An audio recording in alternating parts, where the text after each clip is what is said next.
Pangangaso ng mga aso ng Baskerville Viking Van Baskerville family. Parang nakakulong ka sa kung saan. May dalawang galo sa mukha mo na nakakatakot. Ang isa ay mula sa tuktok ng kaliwang mata pababa sa ilalim ng bibig. Ang isa ay nasa gitna ng mukha. At gaya ng ipinahihiwatig ng pangalan. Naglingkod siya sa kanyang pamilya at sa kanyang ama. Lumalabas na hindi ka nakakulong kahit saan. Yung nakadena ka. Ang ulo ay naayos sa isang tabla. Sa magkabilang gilid ay may dalawang mahabang haligi. Top paralel sa kahoy na plato. Ito ay isang matalim na kutsilyo. Ay naayos sa pamamagitan ng isang maliit na wire na bakal. Sa magkabilang gilid ng puno ay may dalawang lalaking nakatayo. Paralel sa isa at kaharap mo. Ang magkabilang kamay ay may hawak na saber sword. Ito ang uri ng espada na ginagamit sa pagbabakod. Ang dahilan kung bakit mo ito ginagawa ay dahil siniraan ka. Naugnay sa dyablo. At hinatulan ng kamatayan. Nakatayo sa harap ng guillotine. Sa iyong ulo ngayon. Mga larawan ng mga tao sa pamilya. Nangako ako na nanumpa ako kung mabubuhay pa ako. Matapos kagatin ang biktima. Hindi ko na muling mabubuhay ang isang aso. Itigil ang pag-iisip tungkol sa iyong sarili. Ito ay talagang isang aso sa pangangaso. Nakakatakot ang mga ngiping walang bibig. Ngunit ang aking mga mata ay lumuha ng dugo. Parang ikaw. Umiiyak ako para sa sarili ko. Ang mga luha ng dugo na isa-isang umaagos. Pero kapag sila, hawakan ang lupa, biglang nagbago ang espasyo sa harap mo. Nagulat ako. Kapag mukhang nasa kwarto ka. Pamilyar at kakaiba. Para kang nakahiga sa kahoy na frame. Sa paligid. Ang sigaw ng ibang bata. Nagulat ako nang imulat ko ang mga mata ko at kumanta na saan na ito. Galing ka pala sa lalaking mahaba ang balikat. May mga nakakakilabot na galos sa mukha ko. Naging baby siya. Ito ay nasa isang duyan, hindi isang kahoy na frame. Matigas ang katawan mo. Nanlaki ang kanyang mga mata sa pagtataka, kinakausap ang sarili sa kanyang ulo. Ang bigat ng katawan ko. Walang paraan na ito ay impyerno sa paligid. Ilipat ang eksena sa labas. Ito ang lupain ng pamilya Baskerville. Ang mga bahay ay itinayo sa estilong European. Tumayo sa labas. Naririnig ko pa rin ang iyak sa aking tenga. Ng mga bata. Pinagsama-sama sa isang malaking silid. Sumagi sa mga iyak na iyon bigla. May hindi ka nais-nais na boses. Ang pangkaraniwan. Boses iyon ng pamilya Baskerville. Hugo Lee Baskerville. Sa kwarto sa labas niya at ng mga bata. May dalawa pang babae. Si Aya daw ang nag-aalaga ng mga bata dito. Lumabas ka ng kwarto at sabihin sa inyong dalawa. Wala silang espesyal na anak dito. Sa tingin ko ito ay mga bagay lamang na umaalis dito. Pero nang madaanan niya ang crib ko, huminto siya. Sorpresa. Kantahin ang Athey sa loob ng isang oras at pagkatapos ay tumingin sa akin saglit. Pagkatapos ay ibinigay niya ang utos sa dalawa pa. Mukhang mas tahimik ang outcast na ito. Dalhin ang batang ito sa salaan. Tumingin ka sa kanya. Pakinggan mo ang sinasabi niya. Biglang nanlaki ang mata niya. Sa aking mga mata ang pulang ilaw ay sumimangot ng mahigpit sa pag-iisip. Inakusahan at pinatay ng pangunahing salarin ang sarili. Hugo Lee Baskerville. Hindi kita maintindihan, itaas mo ang iyong kamay at tingnan ito. Nagulat ako nang makita ko ang malaking kamay. Ang aking hotel sa ASE ay naging isang maliit na kamay. Ito ay kasing puti ng iniisip ng isang sanggol. Isang inapo ni Hugo na ako ngayon. Si Vicky Van Basten ay bumalik bilang isang bata. Dati, nabubuhay ako na parang asong nangangaso. Isa itong illegitimate child. Nagsanay ako sa pinakamasamang kondisyon. Dapat gawin ng aso ang lahat para makumpleto ang gawain. Assassination, spying, ambush, pananakot, at ginagawa ng aso ang lahat ng marumi. Gawin ang lahat para makatulong sa pamilya. Ang Baskerville ay naging 7 dakilang pamilya. Simple lang ang dahilan kung bakit tayo loyal. Gusto kong makilala ako ng pamilya ko at ni Hugo. 15 matapos magbukas ang gate ng anunsyo ng mundo ng demonyo. Tapos na ang labanan sa mga demonyo. Ang tagumpay ay pag-aari ng sangkatauhan. Ang premyo ay ibinibigay sa aso. Ibinigay niya ang lahat dahil iniwan ang pamilya. Ang dahilan kung bakit ako pinatay. Masyado bang maraming alam ang asong ito? Ikaw sa anyo ng isang bata. Itaas ang iyong maliit na kamay at hawakan ito ng mahigpit. Hindi na ako mabubuhay ng ganyan. Pagkatapos ay gumulong ka pabalik-balik sa iyong kuna na sumisigaw. Gusto kong maghiganti agad sa puso ko. Ngunit sa bagong panganak na katawan na ito, wala akong magagawa. Kapag tumalikod ka, biglang naging nakakatakot ang buong mukha. 2 grip GA bed na isip na dadalhin sa salaan. Ito ay isang pagkakataon upang maging malakas. Ngayon ang kailangan ay lumakas. Ngayon ilipat ang eksena sa kung saan ka nag-iisip. Salaan ng espada. Kung saan ipinanganak ang mga bata sa Baskerville. Kailangan nating malampasan ang mahihirap at mahihirap na hamon. 1,000 panganib. Lamang kapag nalampasan ang mga mapanganib na hamon kaya. Iyan ang pamilya Baskerville. To accept na mukhang napakademonyo ng eksena sa Sword Sieve. Na may libu-libong espada. May mga tagumpay sa katawan ng mga espada. Parang dugo o gasgas. Isang testamento sa kalupitan ng mga labanan doon. Bawat anak na ipinanganak sa pamilya. Kailangang makalusot ang Baskerville. Sa isang pagkakataon, ang mga bata ay itinapon sa labirint ng mga espada. At pagkatapos dumaan, kailangan nilang pumunta sa Stick River para suriin ang kanilang ugali. Stick River ay ang maalamat na ilog. Ginagawang bakal ang katawan ng bata. Gayunpaman, ilang mga bata lamang ang makatiis. Upang makarating sa unang Stick River. Upang tumawid sa libu-libong talim. Kasalukuyan kang nasa unang hamon. Ikaw na puno ng dugo ang iyong katawan. Na may mga sugat na pinutol sa laman ng mga espada. Ngunit ikaw ay may matatag na mata. At katawan na hindi nararamdaman ang sakit. Hawakan ang espada sa harap mo. Sa aking nakaraang buhay ako ay 7. Nabigo sa mga kapatid at hindi makuha ang epekto. Pero this time iba na. Yung mga nandoon para makita. Hinaharap mo ang isang hamon. Lahat sila ay bumuka ang kanilang mga bibig kapag nakita kanila. Na maaaring tumawid sa labirint ng mga espada. May katawan na puno ng sugat at dugo. Ngunit walang kahit isang luha. Hugo Lee Baskerville. Kasama rin siya sa mga taong iyon. At nakatitig ako sayo. Pagkatapos ay nagulat sila ng isang oras. Tumalon ako sa Stick River. Sa pagkamangha ng mga nasa dalampasigan. Tumalon na lang ako doon at nagsasalita sa utak ko. Monopolyohin ko ang basbas ng Stick River. Hanggat maaari. Pagkatapos tumalon sa ilog. Ang katawan ay lumulubog pababa. Tiningnan ko ang sugat at naisip ko. Daloy ng tubig. Ito ay tumatago sa aking katawan at aking mga buto. Gupitin. Hindi ko akalain na magiging ganito ka-epektibo. Tinakpan niya ng kanyang mga kamay ang kanyang ilong at bibig. Naiinis ang mukha dahil hindi ako makahinga. Lubos akong naniniwala na kailangan kong magtiis hanggat maaari. Hindi ko alam kung gaano kasakit ang kailangan kong inumin. Sa itaas ng dalampasigan. 2 tao sa harap ng Hugo Lee Baskerville. Nag-aalalang sumisigaw. Master, kailangan mong lumabas. Mamamatay ka kung mananatili ka sa tubig. Ilabas mo siya. Kailangan natin siyang palabasin. Naroon si Hugo Lee Baskerville. Mga mata na naglalabas ng pulang liwanag. Nakakatakot ang mukha niya. May malademonyong tawa siya. Hahaha, tumigil ka sa pagtawa. Tumalikod siya. Kausapin ang isang taong nakatayo sa likuran niya. Ito ay si Johnny Barrymore. Ang mayordomo ng paaralan ng pamilya Baskerville. Sabi niya, Barrymore. Gaano na siya katagal sa ilog? Sumagot ka sa loob ng 7 minuto. Sabi niya 7 minutes, dapat patay na siya. Tumawag ang isa sa 2. Nakatayo ako doon, nagpapanik. May-ari ng bahay. Pagkatapos ay pumunta siya sa gilid ng ilog at tumingin sa ibaba at tumawag. Okay naman ang anak mo. Nasa ilalim ka ng tubig. Sinusubukan ko pa ring labanan ang asphyxiation na ito. Akala ko boses ni Hugo yun nung narinig kong tumawag siya. Sa tingin mo ba napakadali kong sumuko? Hindi ako nagsipilyo bagkus ay ibinuka ko ang aking bibig. Uminom sa ilog at mag-isip. Kailangan kong i-absorb hanggang dulo.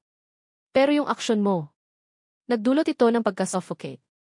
Ang mga mata ay naging puti at walang buhay. Lumubog silang lahat sa ilalim ng lawa. Ang iyong katawan ay matigas ngunit sa iyong ulo. Iniisip ko pa rin na kailangan kong kunin ito.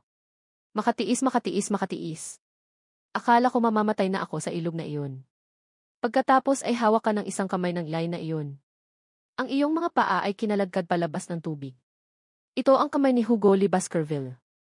Itinaas niya ang kanyang mga paa at sinabi. Ang pagmamasid sa batang ito na naglalakad sa ilog ay hindi sapat para sa kanya. Gusto pa niyang uminom. May ngipin din siya. Hinawakan niya ang kanyang mga paa ng ganoon at tinanong ang mayordomo. Ano ang pangalan ng batang ito? Nagsalita ang mayordoma. Ano ang Viper Van Bastenview? Nakakatakot ang mukha niya. Nakangiting inulit niya ang pangalan niyang Viper. Tapos masayang sabi niya. Mukhang may anak na kami. Malay mo pa pala. Makinig sa kanya sa iyong ulo. Maging masaya ka na makakapunta ka, Hugo. Ikaw ang embodiment ng isang malaking bibig na aso sa pangangaso.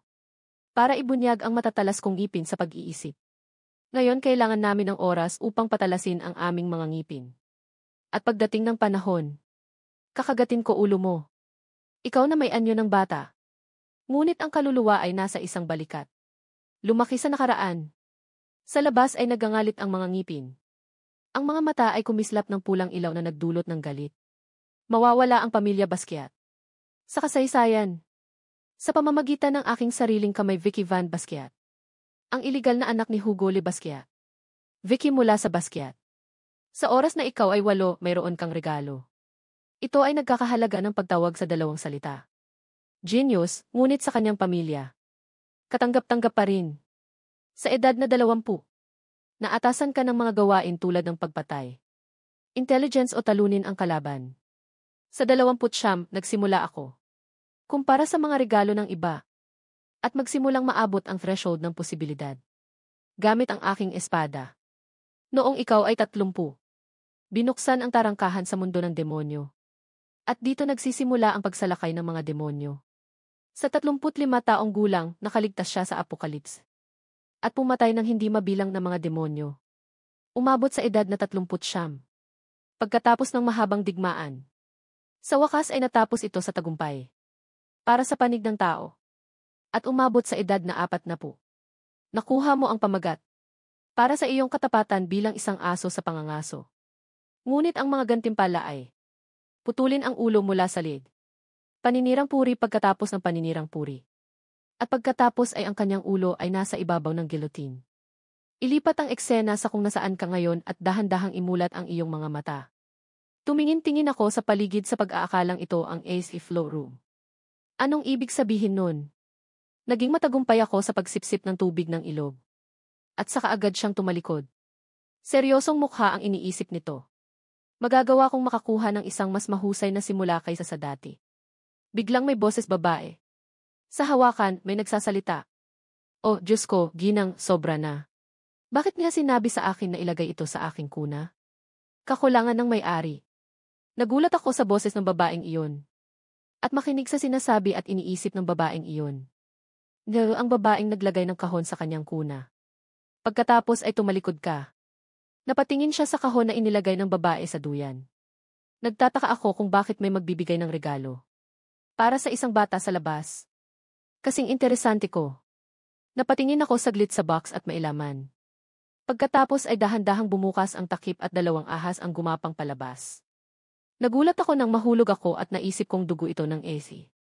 Kung iisipin, tinititigan ka ng 2 ahas. Nakatitig sa 2 nakakakilabot na mata. Ang isa sa kanila ay puno ng laway ang bibig. May 2 aso. Long pointed out tumingin sa iyo.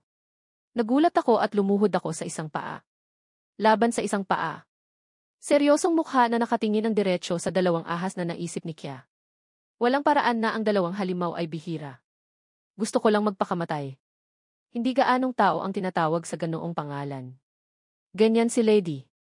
Sa view ng basket na ito. Marahil ay sinusubukan niyang bawasan ang mga kadahilanan sa kompetisyon. Kasama ang sarili niyang anak.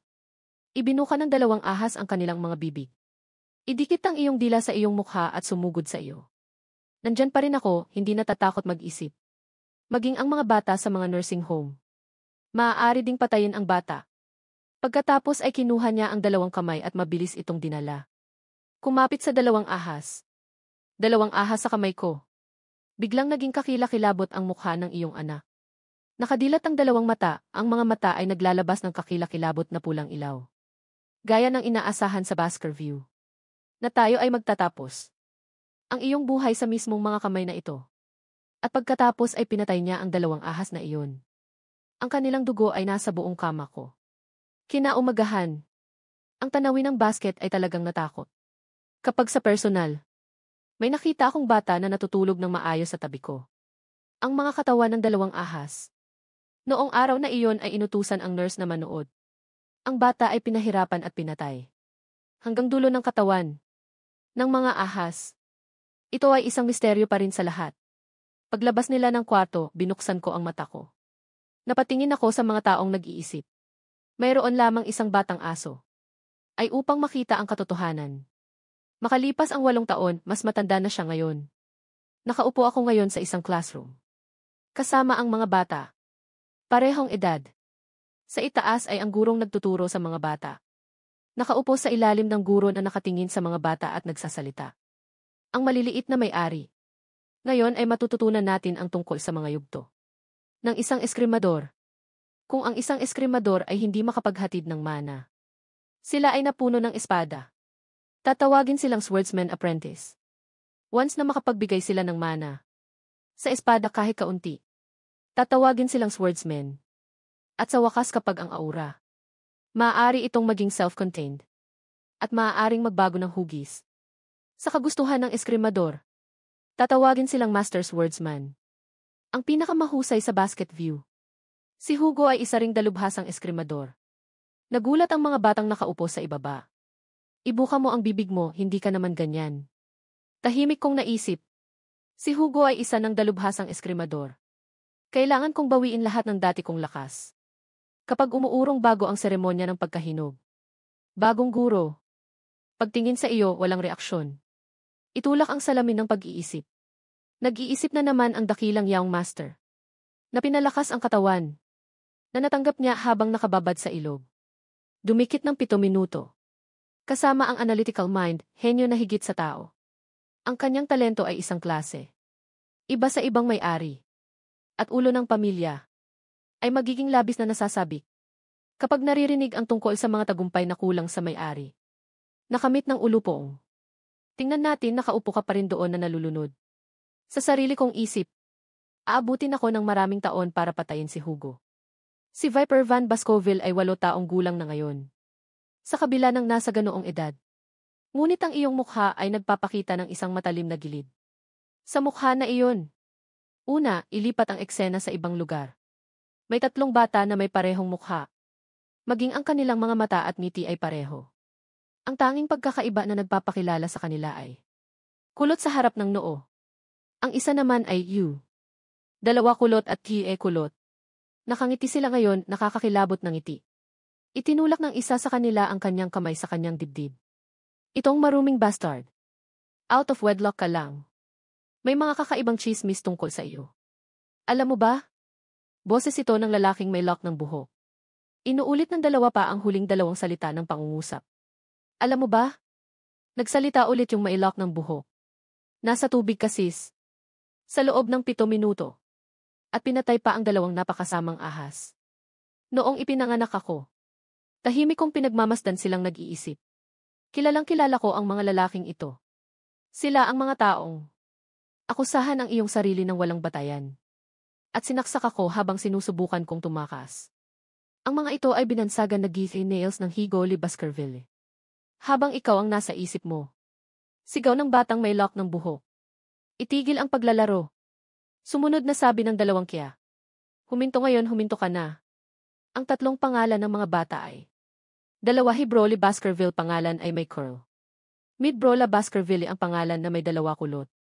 Low Broly Baskerville pangalan ay may geeky curls. Ang 3 ay mas matanda sa iyo ng 1 taon.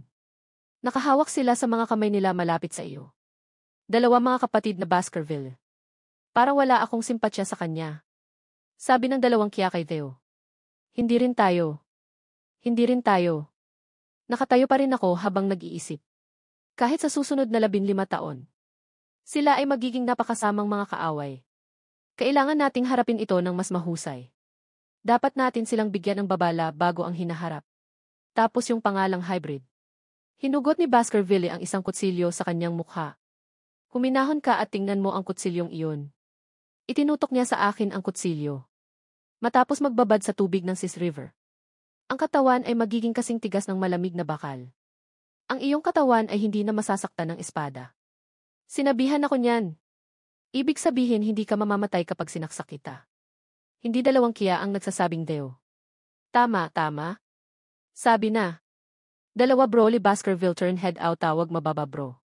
Low bro, naiintindihan ko kayong dalawa. Pagkatapos ng reply ay. Tapos ang mababang bro ay mabilis na dumating sa likod. Ikaw. Ilagay mo ang iyong kamay sa iyong bibig, sabi ng mapanlait na mukha. Maaari kang tumagal ng 7 minuto sa ilog. Dumikit eh. Kakainin ko ang sarili kong kamay. Kung maaari kang tumagal ng 3 minuto. Sa panay ang tingin ko. I guess tama ang mga tao. Ang mga bata ay mas malupit kaysa sa mga matatanda. Makikipaglaro yata ako sa kanila saglit. Nakatayo doon ang dalawa na tumatawa. Tingnan mo, pinangalanan ka. Bro, gag na isip. Walang paraan na totoo ang balitang iyon. Lumipas ang 1 minuto. Yung dalawang lalaking yun may mukha na medyo mahirap paniwalaan. Nagtagal siya. Mid-proname, sabi ni Theo matagal. At lumipas pa ang 3 minuto. At hindi ito tumitigil sa 3 minutong iyon. Na ang oras na nabusalan ka ay lumipas ng 1-0 minuto. Takot na takot ang dalawang batang iyon na pinagpapawisan. Low pro ay gaging. Natakot din ako sa mga tao. Lahat silang tatlo ay nag-iisip sa kanilang mga ulo. Totoo ang chismis, dead name dalawa pro na utal, sabi nito. Hindi nakakatuwa. Pakawalan mo siya. Sabi ni pro, hayaan mo na siya. Narinig iyon ng matandang pro at pinakawalan siya. Tapos nilagay mo kamay mo sa bibig ni Ra at nangangati kasi. Kinagat mo ang hintuturo niya. Naramdaman niya ang sakit at napasigaw. Tumayo ako doon at agad na sinabuyan ang daliri niya. Nakagat sa bibig niya. Takot na takot ang mid-pro na nautal kanya. Anong ginagawa mo? Mukha kang demonyo. Ang kanyang mga mata ay kumikinang ng isang kakilakilabot na pulang ilaw. Kunin ang iyong mga kamay at punasan ang dugo mula sa iyong bibig. Wala kang pinagkaiba sa impyerno. Mumisi siya at mumisi at sinabing. Hindi mo sinabing kakainin mo ang sarili mo.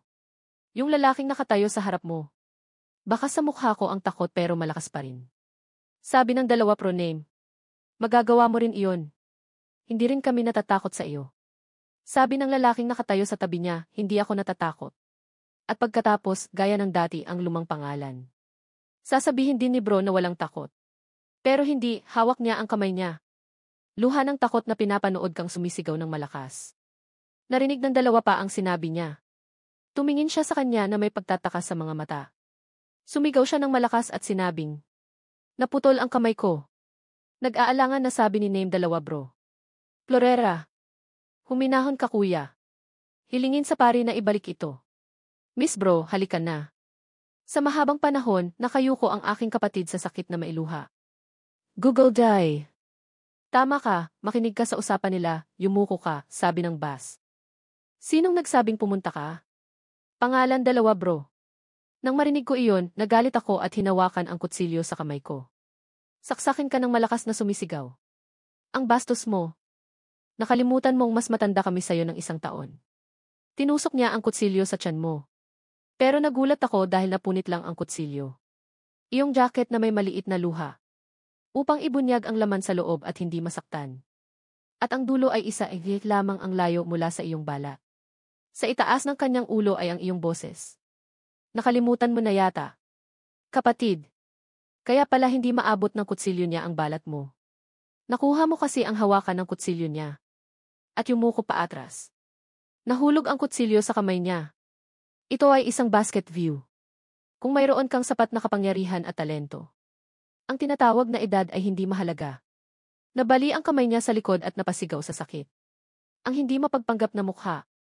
Ang kanyang kalmado ay naging mukha ng dyablo. Yumuko ako at tinitigan siya. Laruin natin ang larong ito, mga kapatid ko. Hinawakan ko ang mga hawakan ng kutsilyo ng magkapatid at binaluktot ito pabalik. Nahulog ang kutsilyo sa kamay niya. Ito ay isang basket view. Kung mayroon kang sapat na kapangyarihan at talento. Ang tinatawag na edad ay hindi mahalaga. Nabali ang kamay niya sa likod at napasigaw sa sakit. Ang kalmado niyang kalmadong mukha bigla. Naging mukha siya ng demonyo. Yumuko siya at tinitigan siya. Laruin natin ang larong ito, mga kapatid ko. Natatakot siyang sumigaw ng totoo ang chismis. Hinampas ko siya ng malakas sa mukha. Naging sanhi ito ng pagkalagas ng kanyang mga ngipin. Dugo sputtered, puting mata na hulog sa lupa. Nakita ito ng 2 lalaking nakatayo doon at sinigawan ako. Nakita iyon ng pro at nagalit.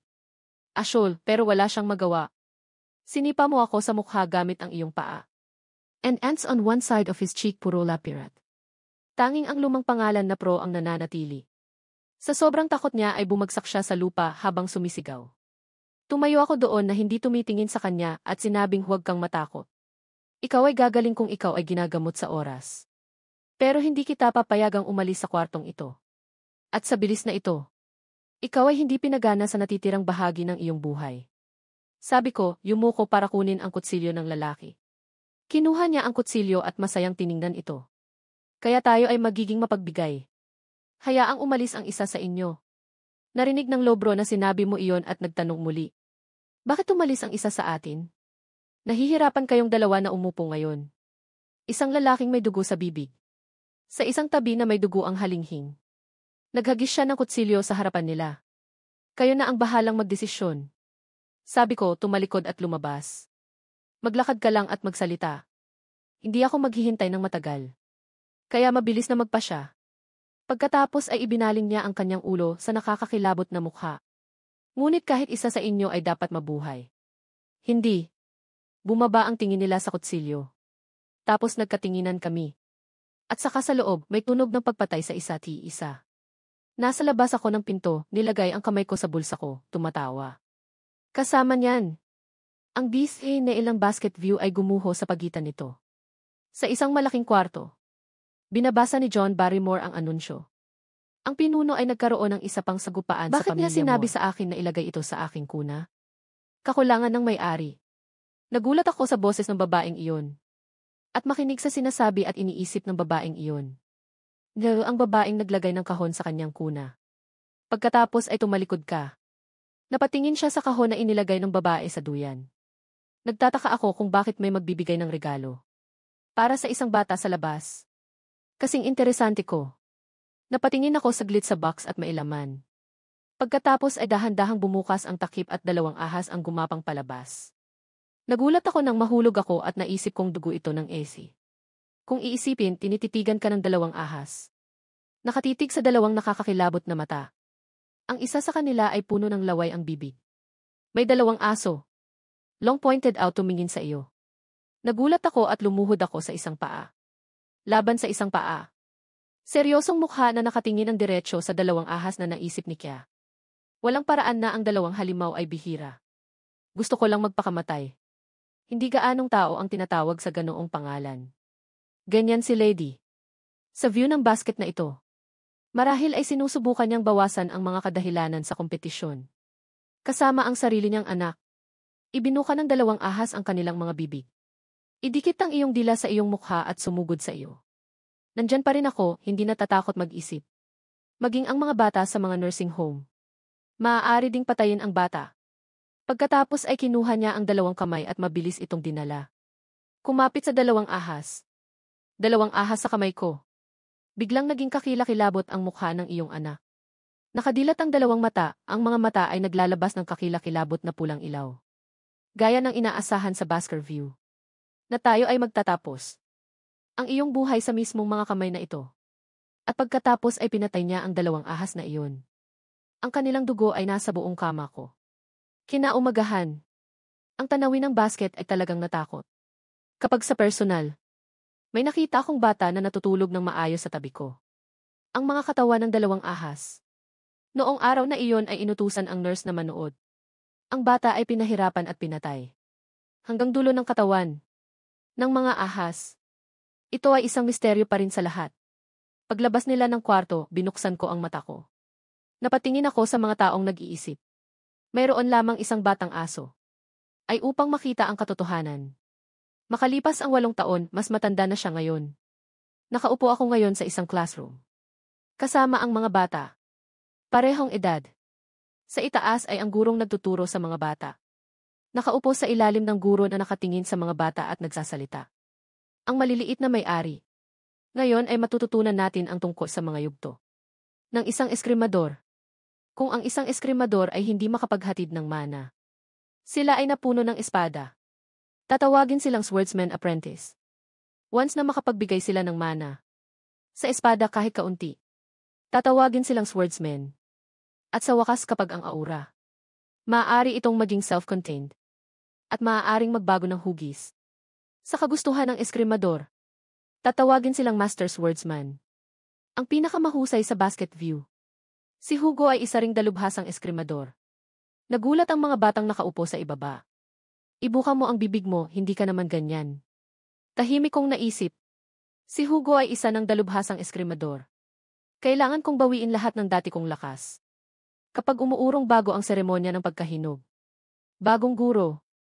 Pagtingin sa iyo, walang reaksyon. Itulak ang salamin ng pag-iisip. Nag-iisip na naman ang dakilang young master. Na pinalakas ang katawan. Na natanggap niya habang nakababad sa ilog.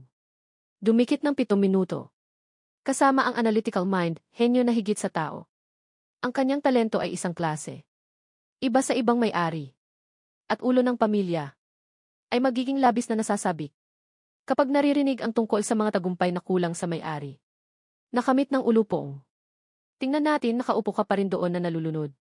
Sa sarili kong isip, aabutin ako ng maraming taon para patayin si Hugo. Si Viper Van Baskerville ay 8 taong gulang na ngayon. Sa kabila ng nasa ganoong edad. Ngunit ang iyong mukha ay nagpapakita ng isang matalim na gilid. Sa mukha na iyon. Una, ilipat ang eksena sa ibang lugar. May 3 bata na may parehong mukha. Maging ang kanilang mga mata at ngiti ay pareho. Ang tanging pagkakaiba na nagpapakilala sa kanila ay kulot sa harap ng noo. Ang isa naman ay you. 2 kulot at tie kulot. Nakangiti sila ngayon, nakakakilabot ng ngiti. Itinulak ng isa sa kanila ang kanyang kamay sa kanyang dibdib. Itong maruming bastard. Out of wedlock ka lang. May mga kakaibang chismis tungkol sa iyo. Alam mo ba? Boses ito ng lalaking may lock ng buhok. Inuulit ng 2 pa ang huling 2 salita ng pangungusap. Alam mo ba? Nagsalita ulit yung may lock ng buhok. Nasa tubig ka sis. Sa loob ng 7 minuto. At pinatay pa ang 2 napakasamang ahas. Noong ipinanganak ako. Tahimik kong pinagmamasdan silang nag-iisip. Kilalang kilala ko ang mga lalaking ito. Sila ang mga taong akusahan ang iyong sarili ng walang batayan. At sinaksak ako habang sinusubukan kong tumakas. Ang mga ito ay binansagan na Geethy Nails ng Hugo Lee Baskerville. Habang ikaw ang nasa isip mo. Sigaw ng batang may lock ng buhok. Itigil ang paglalaro. Sumunod na sabi ng 2 kya. Huminto ngayon, huminto ka na. Ang 3 pangalan ng mga bata ay 2 Broly Baskerville pangalan ay may curl. Mid Brola Baskerville ang pangalan na may 2 kulot. Low Broly Baskerville pangalan ay may geeky curls. Ang 3 ay mas matanda sa iyo ng 1 taon. Nakahawak sila sa mga kamay nila malapit sa iyo. 2 mga kapatid na Baskerville. Parang wala akong simpatsya sa kanya. Sabi ng 2 kya kay Theo. Hindi rin tayo. Hindi rin tayo. Nakatayo pa rin ako habang nag-iisip. Kahit sa susunod na 15 taon. Sila ay magiging napakasamang mga kaaway. Kailangan nating harapin ito ng mas mahusay. Dapat natin silang bigyan ng babala bago ang hinaharap. Tapos yung pangalang hybrid. Hinugot ni Baskerville ang isang kutsilyo sa kanyang mukha. Huminahon ka at tingnan mo ang kutsilyong iyon. Itinutok niya sa akin ang kutsilyo. Matapos magbabad sa tubig ng Sis River. Ang katawan ay magiging kasing tigas ng malamig na bakal. Ang iyong katawan ay hindi na masasaktan ng espada. Sinabihan ako niyan. Ibig sabihin hindi ka mamamatay kapag sinaksak kita. Hindi 2 kya ang nagsasabing Deo. Tama, tama. Sabi na. 2 Broly Baskerville turn head out tawag mababa bro. Low bro, naiintindihan ko kayong 2. Pagkatapos ng reply ay. Tapos ang mababang bro ay mabilis na dumating sa likod. Ikaw. Ilagay mo ang iyong kamay sa iyong bibig, sabi ng mapanlait na mukha. Maaari kang tumagal ng 7 minuto sa ilog. Dumikit tese. Kakainin ko ang sarili kong kamay. Kung maaari kang tumagal ng 3 minuto. Sa panay ang tingin ko. I guess tama ang mga tao. Ang mga bata ay mas malupit kaysa sa mga matatanda. Makikipaglaro yata ako sa kanila saglit. Nakatayo doon ang 2 na tumatawa. Tingnan mo, pinangalanan ka. Bro gag na isip. Walang paraan na totoo ang balitang iyon. Lumipas ang 1 minuto. Yung 2 lalaking yun may mukha na medyo mahirap paniwalaan. Nagtagal siya. Mid-proname sabi ni Theo matagal. At lumipas pa ang 3 minuto. At hindi ito tumitigil sa 3 minutong iyon. Na ang oras na nabusalan ka ay lumipas ng 1-0 minuto. Takot na takot ang dalawang batang iyon na pinagpapawisan. Low pro ay gaging. Natakot din ako sa mga tao. Lahat silang tatlo ay nag-iisip sa kanilang mga ulo. Totoo ang chismis that name 2 pro na utal, sabi nito. Hindi nakakatuwa. Pakawalan mo siya. Sabi ni pro, hayaan mo na siya. Narinig iyon ng matandang pro at pinakawalan siya. Tapos nilagay mo kamay mo sa bibig ni Ra at nangangati kasi. Kinagat mo ang hintuturo niya. Naramdaman niya ang sakit at napasigaw. Tumayo ako doon at agad na sinabuyan ng daliri niya. Nakagat sa bibig niya. Takot na takot ang mid-pro na nautal ka niya. Anong ginagawa mo? Mukha kang demonyo. Ang kanyang mga mata ay kumikinang ng isang kakilakilabot na pulang ilaw. Kunin ang iyong mga kamay at punasan ang dugo mula sa iyong bibig. Wala kang pinagkaiba sa impyerno. Mumisi siya at mumisi at sinabing. Hindi mo sinabing kakainin mo ang sarili mo. Yung lalaking nakatayo sa harap mo. Baka sa mukha ko ang takot pero malakas pa rin. Sabi ng 2 pro name. Magagawa mo rin iyon. Hindi rin kami natatakot sa iyo. Sabi ng lalaking nakatayo sa tabi niya, hindi ako natatakot. At pagkatapos, gaya ng dati ang lumang pangalan. Sasabihin din ni bro na walang takot. Pero hindi, hawak niya ang kamay niya. Luha ng takot na pinapanood kang sumisigaw ng malakas. Narinig ng 2 pa ang sinabi niya. Tumingin siya sa kanya na may pagtataka sa mga mata. Sumigaw siya ng malakas at sinabing. Naputol ang kamay ko. Nag-aalangan na sabi ni name 2 bro. Florera. Huminahon ka kuya. Hilingin sa pari na ibalik ito. Miss bro, halikan na. Sa mahabang panahon, nakayuko ang aking kapatid sa sakit na mailuha. Google die. Tama ka, makinig ka sa usapan nila, yumuko ka, sabi ng boss. Sinong nagsabing pumunta ka? Pangalan 2 bro. Nang marinig ko iyon, nagalit ako at hinawakan ang kutsilyo sa kamay ko. Saksakin ka ng malakas na sumisigaw. Ang bastos mo. Nakalimutan mong mas matanda kami sa'yo ng 1 taon. Tinusok niya ang kutsilyo sa tiyan mo. Pero nagulat ako dahil napunit lang ang kutsilyo. Iyong jacket na may maliit na luha. Upang ibunyag ang laman sa loob at hindi masaktan. At ang dulo ay isa lamang ang layo mula sa iyong bala. Sa itaas ng kanyang ulo ay ang iyong boses. Nakalimutan mo na yata. Kapatid. Kaya pala hindi maabot ng kutsilyo niya ang balat mo. Nakuha mo kasi ang hawakan ng kutsilyo niya. At yumuko pa atras. Nahulog ang kutsilyo sa kamay niya. Ito ay isang basket view. Kung mayroon kang sapat na kapangyarihan at talento.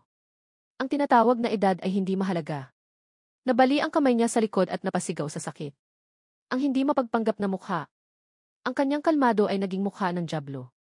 Yumuko ako at tinitigan siya. Laruin natin ang larong ito, mga kapatid ko. Hinawakan ko ang mga hawakan ng kutsilyo ng magkapatid at binaluktot ito pabalik. Nahulog ang kutsilyo sa kamay niya. Ito ay isang basket view.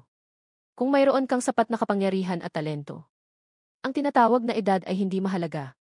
Nabali ang kamay niya sa likod at napasigaw sa sakit. Ang kalmado niyang kalmadong mukha bigla.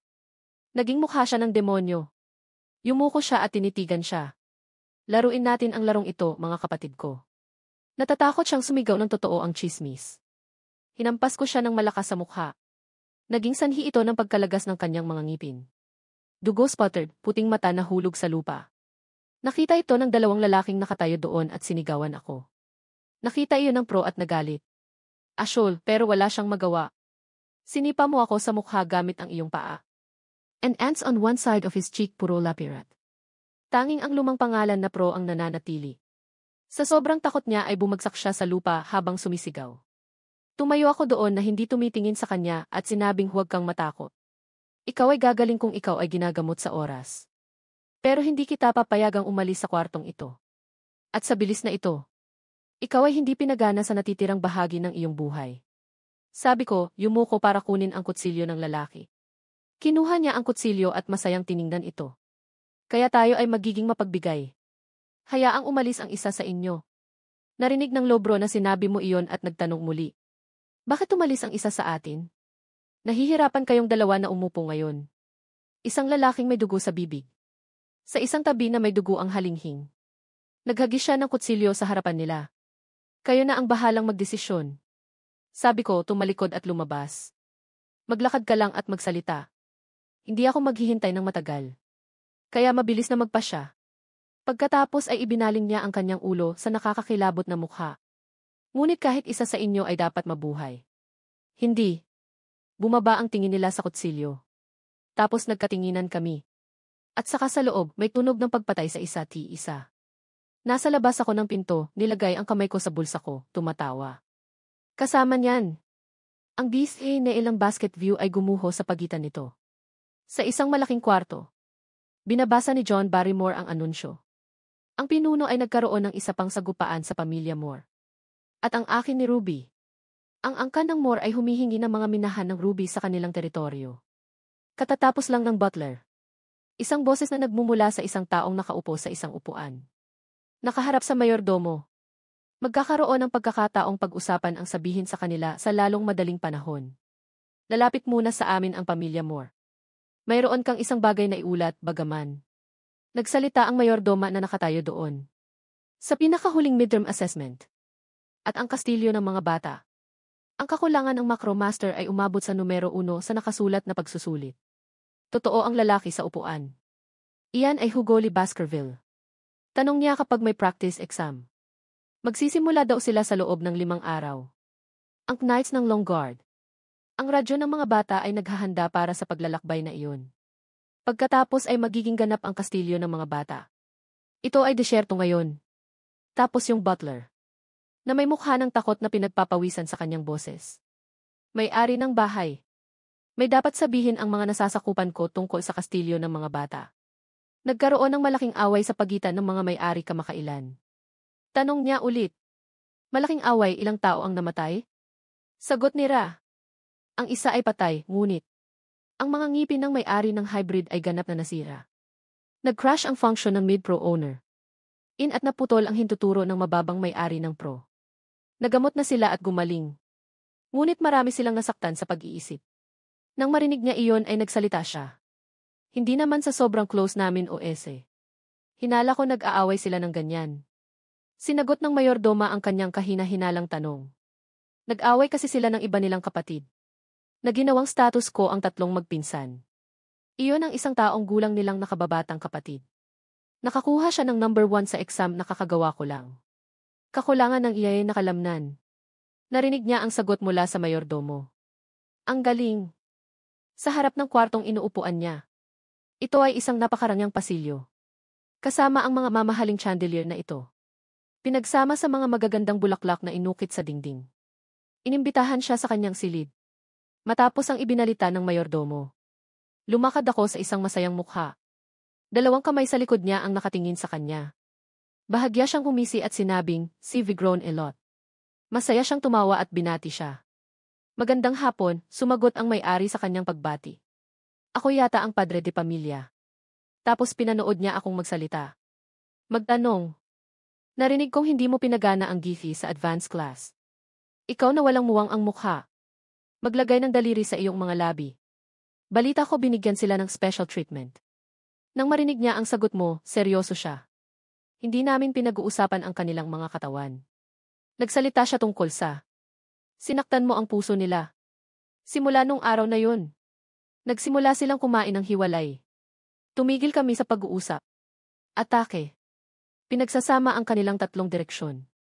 Ito ay isang gawa ng sining. Ngunit dahil mayroon akong malaking alitan sa pagitan nila. Nakangiting tumingin ito sa kanya at walang sinabi.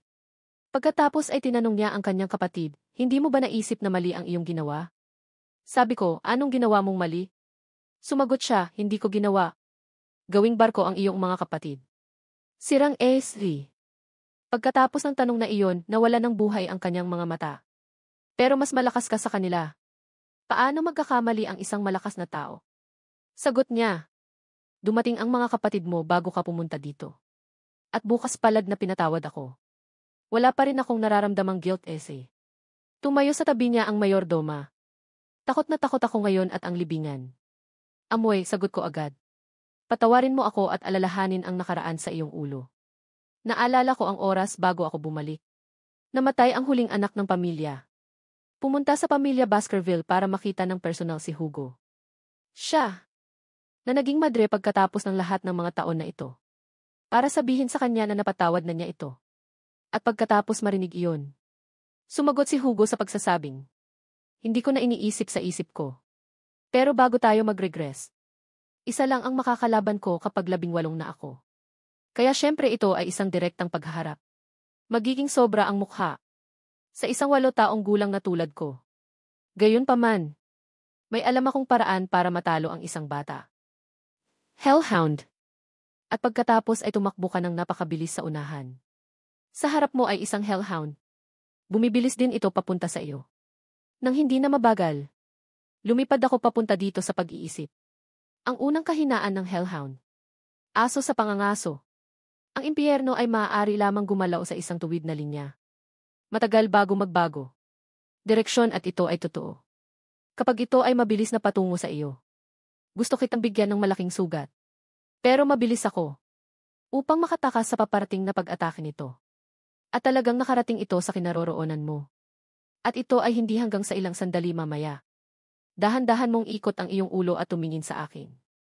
Mukhang galit na galit siya sa mga kinikilos mo. Ngunit sumimangot at patalasin ang iyong mga mata. Tumayo siya roon na may hawak na bote ng tubig at sinabing. Ang pangalawang kahinaan ng hellhound. Para sa ilang kadahilanan. Ang mga masasamang nilalang na ito ay hindi maaaring tumawid sa tubig. Kahit gaano kaliit.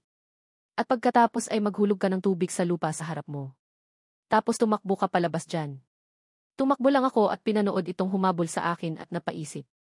Sa ganitong sitwasyon ay bumabagal ang hellhound. Lalapitan ako. Ito ay magbubunyag. Ang kahinaan ng mga halimaw na katulad niya. Sinasabi ko sa iyo, ibinubuka nila ang kanilang mga bibig kapag tumatakbo sila. At totoo yun. Hinabol niya ito sa harap mo. At gaano kalaki ang bibig ko? Mukhang naghihintay ka. May nilagay siya sa bibig niya at umiwas. Isang hellhound party. Nilagpasan kita saglit at huminto. Saglit siyang nakatayo doon at may napagtanto. Iyon ay bigla ang nagmulat ng kanilang mga mata. At pagkatapos ay bumagsak siya sa lupa. Tumayo ako sa likod niya habang tumatawa at sinabing. Para sa mga aso. Ang chocolate na ito ay isang lason. Network at kung ito ay isang pulang tsihi.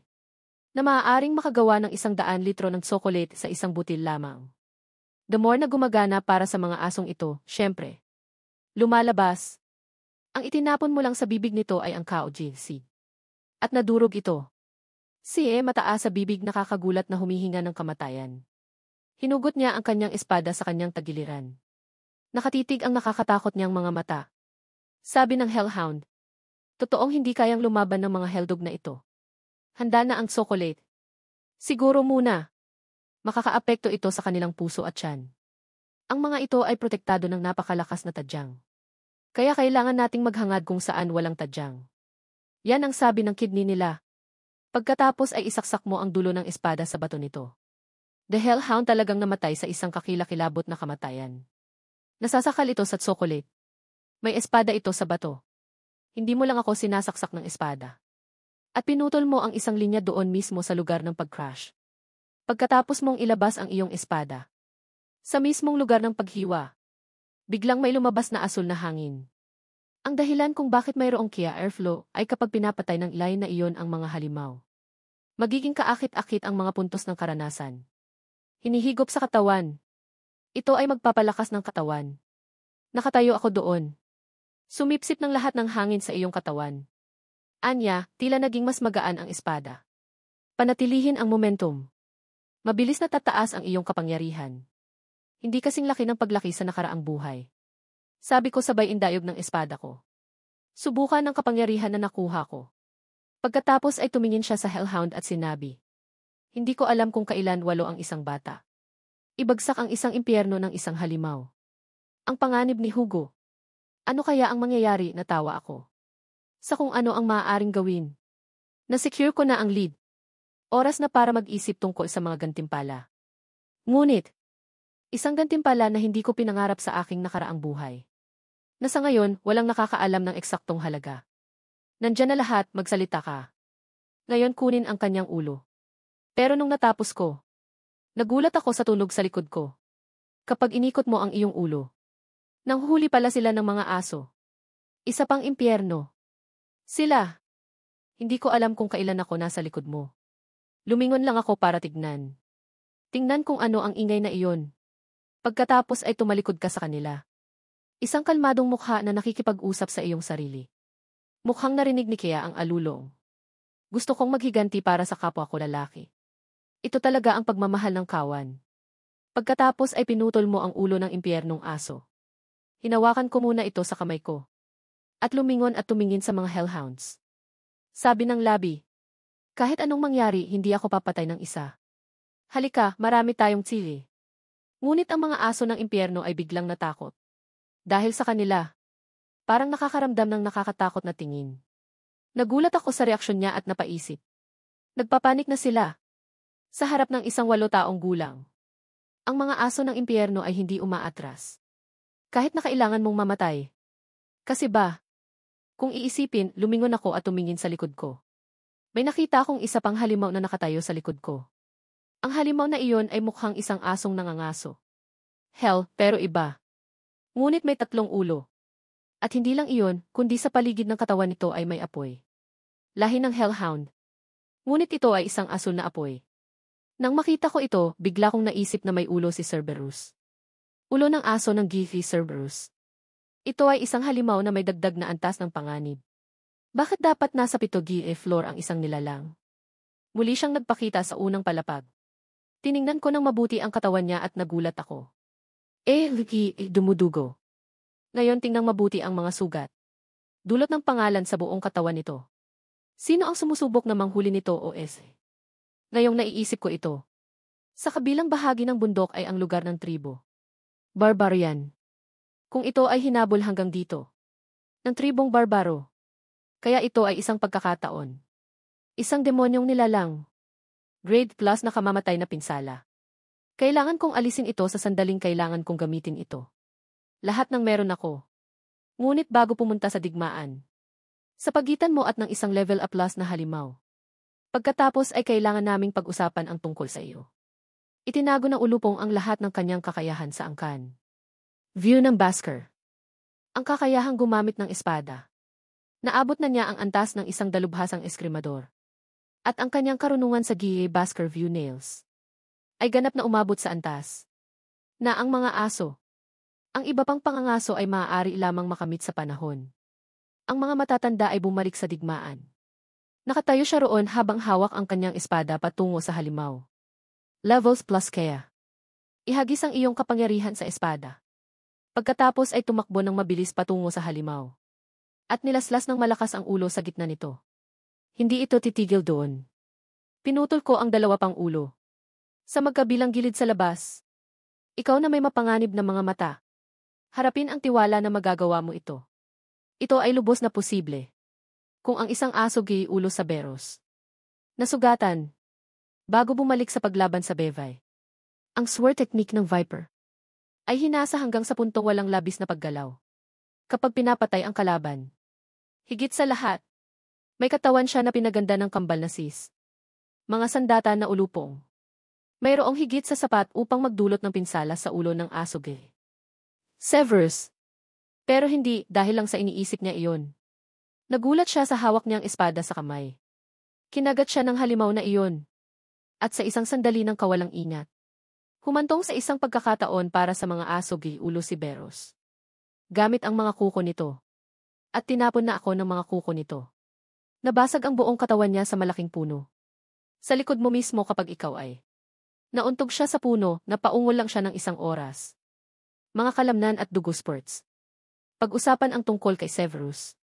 Pagkatapos ito ay isang halimaw na may antas ng panganib. Dagdag pa. Ang lugar ng hitsura nito ay ang ika-7 palapag ng Mount Leru.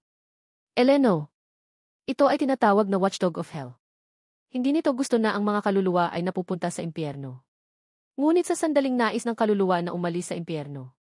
Lalamunin nito ang mga kaluluwang iyon. Ito ay naninirahan sa pinakamalalim na bahagi ng impyerno. Kung saan napupunta ang lahat ng kaluluwa. Ito ang pinakamakapangyarihan sa lahat ng halimaw na parang aso. Hinaplos ka ni Saberoth. Dahilan para mabilis na itinulak palayo ang ulupong ng malakas na hangin. Higawi ang kanyang likod sa isang malapit na timbang ng katawan. Hindi ko maisara ang bibig ko. Dumugo siya para sa pag-atake. Viper pagkatapos ay 7 Diyos na nagpapatahimik sa mga tao. Nagngangalit ka. Malaking mata ang tumingin sa halimaw na ulo ng Githi na si Kya. Tahimik na nag-iisip. Nawalan ako ng malay matapos alakayin ni Severus. Lumapit ang crane kay Viker, na nakaupo sa ilalim ng puno. Pero kapag biglang dumating ang pamamanhid, masakit yata ang buong kaliwang kamay ko. Nasira ito at ang biker ay tumingin sa kaliwang braso. Isang malaking gutay-gutay na uniforme. Nakadikit sa nakabukas na sugat na dulot ng kuko nito. Ngunit ang sugat ay laman. Normal lang naman. Ito ay nagiging sanhi ng paghihinuha ni Viker. Kahit na nasugatan si Severus, nasugatan lang ako sa ganitong laki. Mabuhay ang double stick effect. Naisip pagkatapos ay mabilis na umiwas si Viker. Nang muling itinutok ni Severus ang ball para umatake. Kumunot ang noo kong iniisip.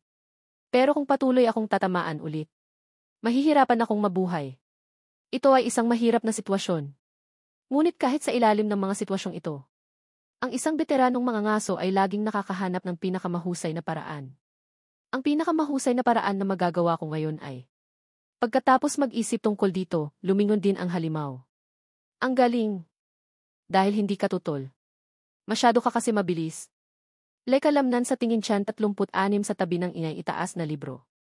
Agad namang nagtaas ng kamay si Severus at hinabol siya. Tumakbo ako at bumulong. Kung hindi ito nasaktan, nahuli ako at napunit. Siguro dapat nating pasalamatan ang mga unggoy sa bundok. Ang iyong mga mata ay nasa harap mo. Ito ay isang bakod. Mabilis kong naisip ang sagot. Ang kabilang panig ng bakod ay nasa labas ng hangganan. Kung pwede lang pumunta dun.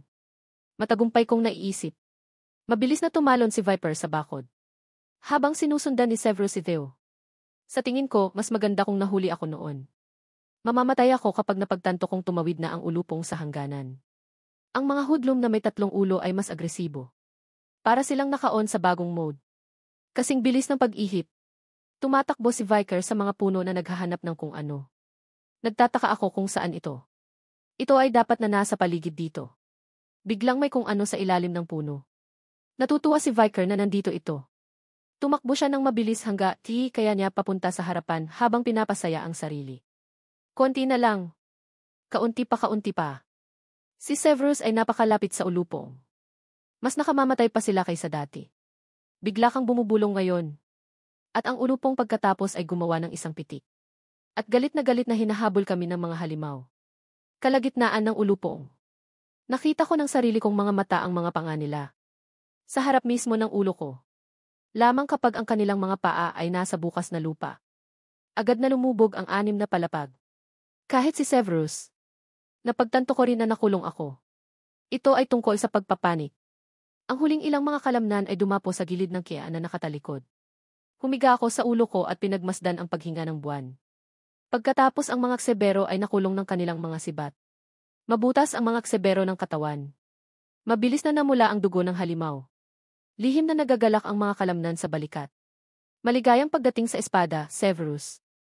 Umupo ako ng may interes at inisip ang tiyan ko. Sino ang nag-iisip? Ang bitag na ginamit ko laban sa mga aso. Ginamit ito ng impyerno para mahuli si Severus. Parang mga aso lang. Si Severus ay aso rin.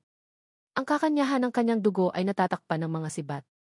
Ito ay gumaganap bilang isang lason. Unti-unti na yata umaalis ang mga halimaw. Nawala ng malay ang 2 ulo sa kanilang mga bibig at dumanak ang dugo. Nagagalit ito sa host. Ito ay ang ulo sa gitna, ito ay nagpapadala ng galit cam. Dahan-dahang itinaas ni Macro ang kahoy na sibat mula sa malayo. Gumawa ka ng isang magiliw na biro. I guess yun. Ang mga high-class na demonyo ay hindi namamatay sa isang suntok. At pagkatapos ay pumunta ang ulupong hanggang sa Severus. Ang puno ay nilagyan ng kamandag ng ahas. Mabilis ang kidlat at papunta ito sa kinaroroonan nito. Ay walang magawa na nakapin sa ilalim ng lupa. 4 galit siyang sumigaw. Nakatayo doon si Viker na nagbibilang ng 2-4. Kapag ito, ang host sa Beroth ay lumabas mismo mula sa. Ang Viker ay patuloy na nagbibilang ng 6 na taon. Nang magbilang ng 7, hinarap ng Saberoth ang Viker. Ngunit pagkatapos ay sa wakas ay nagbahagi ito. Tadhana sa 2 pa. Nanonood lang si Viker at walang sinasabi. Naibsa ng pawi sa mukha habang nakatingin sa katawan. Nasa sahig ang halimaw. Naglalakbay ako ng 1 oras. Binibilang ni Viker ang mga hakbang. Hanggang sa namatay ang mga sabero. Eksaktong 7 hakbang ang sinabi mo sa akin. Ang mga alinggaw ay totoo. Napatingin si Viker sa sibat kanina. Medyo iba ang kahoy na sibat na inihagis ko. Mahirap maglakad ng 7 hakbang sa isang kagat. Ang sibat ay natatakpan ng laso ng dugo ng ahas. Buti na lang, noong bata ako, iningatan ko ito. Bumaba ang tingin ko sa kamay ko. Napapaligiran ito ng espiritu. Naramdaman ko ang enerhiya mula kay Severus. Patay na ang 3 ulo. At ibinalik ng ulupong ang tingin sa katawan na nasa harapan niya. Nagtataka ako kung bakit ko ito dinala dito. Malinaw ang sanhi ng pagkamatay ni Severus. Baka maghinala na ako ng mga guard. May kailangan akong gawin. Sabi ko, nagdeduced ako. Si Severus ay isang halimaw sa tarangkahan. Magkaroon ng libangan na protektahan ang teritoryo. Dapat mayroong isang piitan sa paligid dito sa isang lugar. The Dungeon, isang kakaibang lugar na puno ng kayamanan. Minsan ito ay isang lugar ng makapangyarihang mga demonyo. Naisip ni Viker sa sarili. Malamang nag-aaway ang piitan. Kapag nawala ang gatekeeper. Kung disgust sa pamamagitan ng amoy ng Cerberus. Maiiwasan ko ang pakikitungo sa karamihan ng mga demonyo. Naglagay agad ng humus si Viker sa katawan. Sa tingin ko ang lupa ay tuyong humus. Nabasag ng puno ang mga yapak nito at naiwan ang laway. Susundan ko ang mga track na ito para makabalik. Ang mga balikat ng kalamnan ay dahan-dahang bumabasa. Tapos nakatayo ka sa harap ng isang kuweba. May mahiwagang liwanag sa loob. Sinabi ni Viker na ito ang piitan na binabantayan ni Severus. Kakapasok lang ni Viker. Tumingin ako sa paligid habang iniisip ang tiyan. Naaalala ko ang pagpunta ko rito bago ang muling pagkabuhay. Natagpuan ko ito makalipas ang 15 taon. Pero walang laman noon, pero iba na ngayon. May halong bulok na amoy na naaamoy ko ang mana. Sigurado akong hindi ginalaw ang lugar na ito. At tumingin ang biker sa madilim na kuweba sa unahan at nagsalita. Hindi maabot ng liwanag ang dulo ng kalsada. Tingnan mo, ito ay mas malalim kaysa sa naisip ko. Ngunit pagkatapos ay mas natuwa ang biker. Ang iyong anak ay lumiit sandali. Pagkatapos ay nagpatuloy siya sa pagpasok sa madilim na kuweba. Curious na pagtataka. Hindi ko alam kung anong kayamanan ang naghihintay sa akin dito. Pagkatapos ay pumasok ang ulupong sa dinamikong klase. Matapos tingnan ang 2 dingding. Haka-haka ng Viper. Mayroong maraming mga ruby circuit. Sa maraming lugar sa kahabaan ng pader na ito. Mukhang konektado ito sa mga pangil. Isang sanga ng Son Lerueno. Pulang bundok itim na Pranses. Biglang nagkaroon ng maliwanag na ilaw sa dulo ng kalsada. Makuha ang atensyon ni Viker. Dapat nasa loob ng piitan ang liwanag na iyon. Pumunta si Viker sa direksyon ng liwanag na iyon. Kailangan mong ipikit ang iyong mga mata saglit. Ilagay ang iyong mga kamay sa iyong mukha.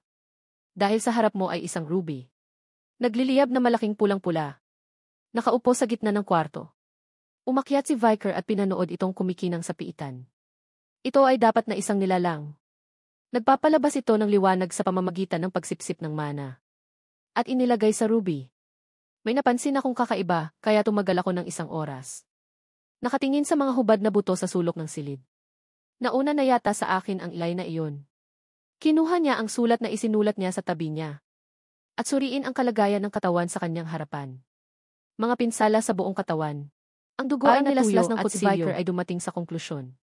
Parang ang tagal na. Binasa ni Viker ang huling liham ng masamang taong ito. Ngayon na. Ang pangalan ko ay hindi. Ito ay mahalaga, kaya maaari itong maging kahit ano. Tatawagin ko ang sarili kong channel. Hindi naman siguro madumi. Malinis na papel. Ito ay sa aking tunay na pangalan. Read here. Nakilala ni Viker ang pamilyar na estilo. Ang ganitong uri ng pagsulat ay naipasa sa pamilya. Baskerville para sa mga henerasyon. Kung ang taong ito, miyembro rin ba siya ng pamilya? Patuloy ang liham ng Baskerville. Nagsusulat ako ng notes. Gusto ko yung mga darating mamaya. Hindi ko gagawin ang parehong pagkakamali na ginawa ko. Sa labas ng pinagmulan ng kwento ay unti-unting nabubunyag sa bawat pangungusap. Alamat sa pamilya. Sinasabing ang lugar na ito ay isang sinaunang piitan. At natisod ito ng kapatid kong si Aben. Sinubukan naming tuklasin ang piitan na ito ng hindi mabilang na beses. Nasira namin ang hindi mabilang na mga halimaw. At pumunta sa piitan ng bato na ito. Nahaharap ako sa pinakahuling palaisipan dito. At ang palaisipang ito ay humadlang sa amin sa mahabang panahon. Sa loob ng 3 taon.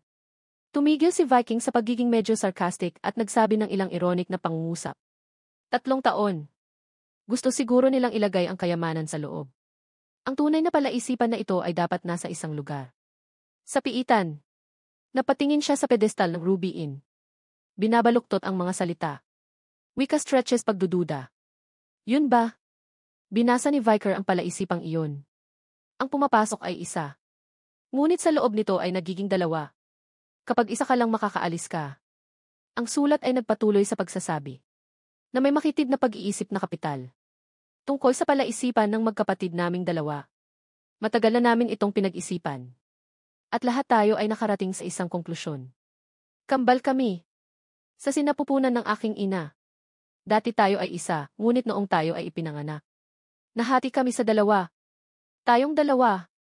Isang tao lang ang pwedeng umalis. Kasama ang kayamanan na aming kinuha. Tama, ang taong iyon ay dumating sa isang malupit na konklusyon. Nangangahulugan din iyon. Sa wakas pagkatapos ng mahaba at matinding labanan. Pinatay ko ang kapatid ko. Ngayon isa na lang ang tao sa lugar na ito. Ngunit kahit na, walang nagbago dito. Halos mabaliw na ang taong iyon. Isa na kaming 2 ngayon. Pero wala pa rin akong nakukuha. Pinatay ko ang kapatid ko. Pinatay ko ito. Pinatay ko ito. Bawat salitang sinulat niya. Lahat sila ay nagpapakita ng habag at pagdurusa. Ito ay pagkatapos ng walang katapusang pagsisisi. Nagpasya akong umalis sa lugar na ito. Kung may sapat na lakas ng loob na pumunta dito. May gusto ako sabihin sa'yo. Umalis ka agad dito. Lahat ng ginagawa ng lugar na ito. Ito ay nagtutulak sa mga tao na mabaliw sa kasakiman. Walang makukuha sa masamang kwebang ito. Matapos basahin ang letrang Ilay ay tumigil sa pagkibit-balikat. In short, ang ibig niyang sabihin ay, kahit na pinagdaanan ko na ang lahat para makarating dito. Walang gantimpala. Pero hindi rin ako kambal. Ang ulupong ay tumingin sa maliwanag na ruby stone na may maalalahaning pagsasaalang-alang. Pero hindi ako kambal. Ang palaisipan ay pareho. Ibig sabihin mali ang pagdecipher ni Ken at Aben. Ang pumapasok ay isa. Ngunit sa loob nito ay nagiging 2. Kapag isa lang ito makakaalis. Marahil ito ay tungkol sa isang bagay. At ang mga kalamnan ng Ilay ay nakatuon sa buong puwersa na pagkakasunod-sunod ng mga kaganapan. Pagsamahin ang mga pahiwatig. Pag-isipan mo. Ang isang piitan na hindi matutuklasan ay hindi umiiral. Bigla kong nakita si Iyay ng isang oras. Mukhang nakilala niya ang katotohanan. Lutasin ang palaisipang ito. Napatingin siya sa kalansay na nasa harapan niya, nakangisi. Bulalas ni Viper na imposible. Tingnan ang ruby na maliwanag at nasusunog na pula. Yan ang sabi ng ulupong. Iyon na iyon. Malas lang magkapatid sina Ken at Aben. Dahil 2 sila. Natigilan sila sa kanilang sitwasyon. At hindi malutas ang puzzle. Hinawakan ni Viper ang ruby. Ang madilim na lagusan ay kaibahan sa nagniningning na lagusan ng bato. Ang sagot sa palaisipan ay ang piitan mismo. Patuloy kang nagpapaliwanag. Ang sagot sa palaisipang ito. Pagpasok namin sa loob. Isa kami sa madilim na lagusan. Ngunit sa sandaling nakarating kami dito. Nagiging 2 kami dahil ang liwanag mula sa ruby. At winasak ng tuwid na ulupong ang malaking ruby na iyon. Dahil sigurado akong nasa akin ang sagot. Tama, hayaan mo na namang magdilim. Ang dulo ng lagusan ay bubuksan. Ang ruby ay gumuho at nakakalat kung saan-saan. Ang sagot ay anino natin. Ang gumuguhong tumpok ni Ruby ay naglalabas ng kakaibang pinagmumulan ng kapangyarihan. At pagkatapos ay muling kumikinang. Upang ilipat ang kapangyarihan upang buksan ang organ ng pinto. Sa wakas ay nakita ko na ang pinakamahirap na bahagi at nalampasan ko ito. Kalamnan balikat accelerated pagkagalit. Kaya ito ang ginawa nilang 2 para sa isa't isa. Dahil sa loob ng secret room. May hawak siyang kakaibang espada. Sa labas, ang kapaligiran ay kakilakilabot. Ay nakasaksak pa tayo seryoso sa lead podium. Mayroong hindi mabilang na mga zigzag. Lay kalamnan magsalita. Ito ba ang banal na kopitan ng Jablon's Cave? Ang espada sa harap. Parang demonyo. Nabubuhay sa pagkukunwari ng hindi lamang napakalaking kapangyarihan, kundi pati na rin ang napakalaking momentum. Ang inscription sa ibaba ay nagbabasa ng mga sumusunod. Tanging ang dugo ng Bascovius ang maaaring bawiin. Vicar ng Beelzebub. Hindi ako nagulat sa pinagmulan ng espadang ito. Ito ay Beelzebub. Ito ang banal na kopitan na matatagpuan dito. Sa ulo ilay kalamnan. Alalahanin ang impormasyong may kaugnayan sa banal na espada. Itong kalungkutan. Naalala kong may nakita akong picture ni Min. Isang espada sa isang libro. Mga alamat na nabasa ko sa aking nakaraang buhay. Pagkatapos ay nilamon ng Diablo ang Beelzebub. Sa mitolohiya ng dakila, hindi ko nabanggit ang mga masasamang tao. Sinakop ng Diablo ang lupain. Mayroong kabuang 7 natural na kalamidad na katumbas ng 7 pangunahing krimen. Para matigil ang 7 sakuna. Mga pinuno ng 7 angkan. Tumayo ako para labanan ang bawat demonyo. Isa sa 7 nakamamatay na kasalanan. Ang pinili ng Bascovius. Lumitaw ang matinding pakikipaglaban sa mabangis na Beelzebub. Ayon kay Viker. Sa oras na iyon, ang demonyong hinarap ng Bascovius ay matakaw na langaw Beelzebub. At mula doon, ang natitira sa Beelzebub ay selyado na sa loob ng teritoryo ng pamilya Bascovius. At ang masamang enerhiya na Bill. Inilabas ni Gates sira na umakit sa halimaw. O hindi bababa sa iyon ang sinasabi ng alamat. Ngunit walang naniniwala doon. Ang nagniningas na espada ng kamatayan ay karapat-dapat sa titulo. Ang masamang espada. Ngunit ang alamat ay totoo at sa hinaharap. Ang espadang ito ay nahulog sa mga kamay ng Diablo. At nagdala ng kamatayan sa hindi mabilang na mga mandirigma. Mga tao sa larangan ng digmaan. Hindi nagdalawang isip si Viker na kunin ang Beelzebub's word. Mahusay na ipinahayag. Ngunit sa buhay na ito, hindi na maulit ang parehong bagay. Kahit ngayon ay magiging akin na ito. Isang napakalaking daloy ng kapangyarihan ang pinakawalan. Nyanig nito ang kuweba. Ang espada ay tila sumasama sa braso ng Viker. Medyo masakit pero nangangagat pa rin. Mga ngipin na sinusubukang mapaglabanan ang panginginig ng boses. Desi Black ng Bill J. Korn. Nakaukit ng malalim. At ito ay makikita sa bawat litid sa likod ng kamay ni Viker. Kumpleto na ang proseso ng pagsasama. Desi Demonyo. Ito ay ganap na pinagsama sa katawan ni Viker. Ito ay nagpapakita ng natatanging posisyon ng brute force. Sa pamamagitan ng paggunita, lumilitaw ang isang espada mula sa likod ng pulso ni Viker. Napatingin ako sa itim na espada. May mga ikon ng label na Beelzebub 3. Ang hangin ay walang hangganan. Nang hindi nagtatago sa excitement. Ang isang espada ay konektado. Mula sa natitira sa mga banal na kasulatan. Isang demonyo. Ang pagdating ng corn popper ay lampas sa inaasahan. Ngunit ngayon ang tanging natitira ay ang lubos na kagalakan. Pag nanais na manakop, parang apoy na puno ng gasolina na nagniningas na galit na galit. Nagtataka ako. Gaano ako magiging matatag sa buhay na ito? Inaasahan ko ang oras na iyon. Pagkatapos ng pagmamay-ari ng Billboard Biker ay magreretiro na. Walang mapupuntahan dito. Dapat ba akong bumalik? Biglang umiikot ang isip ng makro. Parang may nangulit sa ibabaw. Ang makro ay hindi na matatag at bumagsak sa lupa. Anong pinagpapawisan? Ang pagkahilo ay hindi gutom. Sumisigaw ang poste. Ito ay nagmula sa sariling kamay ng ulupong. Sinasabi niya bang pakainin ko siya? Ang ulupong ay umaalog-alog palabas ng yungib. Ang mukha ng ulupong. Distorted sa kagaspangan sa katawan at isip. Ang nakakabaliw na gana na ito ay nagpaparamdam sa aking tiyan. Ito ay pinupunit. Parang amoy. Mas sensitibo kaysa karaniwan sa gutom. May isang bagay na mabango. Biglang tumubo ang mais sa sarili nito. Ginagabayan ng suction nozzle ang compulsive la mechanical passing follow. Isang circuit forward lang ito. La wonder muscle na sinusubukang makipag-usap dito. Sinusubukan mo bang sabihin sa akin na may makakain doon? Ilang sandali pa. Huminto ito sa harap ng isang itim at hindi gumagalaw na katawan. Kalamnan makilala ka agad. Ang unang asong napatay ko noon. Gutom na titi ni Beelzebub. Kasing bilis ng kidlat, bumagsak siya sa katawan. Ng asong bihi ulo ng impyerno. Ito frantically sumisipsip para sa pagsususa. Kasiyahan sa sarili kahit sino. Huminahon din ang sakit ng kalamnan ng iye. Dugong dumadaloy sa Beelzebub. Parang nabubuhay na naman ang tiyan ko. Matagal na yata siyang nagugutom. Ngunit sa puso ng iye. Nagtataas din ito ng mga alalahanin. Nalalanta ang mga puno at tigang ang lupa.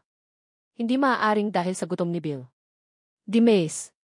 Magkano ang kailangan kong pakainin sa kanya para mabusog? Pagkatapos ng buong pagkain. Billy. Binawi ng mais ang sarili nitong dayami at naglalabas ng tunog. Ipinapakita rin ng system happiness ang update notification. Ang gutom ni Billy sa mais. Posisyon ang dugo ng aso Hell is a top 5+. Blanco ang posisyon 2 at 13. At medyo nagulat ang biker nang mabasa niya ang announcement. Ito ang kakaibang kakayahan ng Beelzebub. Biker. Ipaliwanag ang mekanismo ng banal na kasanayan na talagang nagkakahalaga ng 7. Felony ng Beelzebub. Gutom at uhaw Beelzebub. Narinig kong pwede itong lumiko. Kasanayan ng kanyang karibal sa kanyang. Maaari itong sumipsip ng walang katapusang kasanayan. At ang mga hinihigop ay ganap na malipol. Si Viker ay hindi nagmamadali ngunit mahinahong humatol.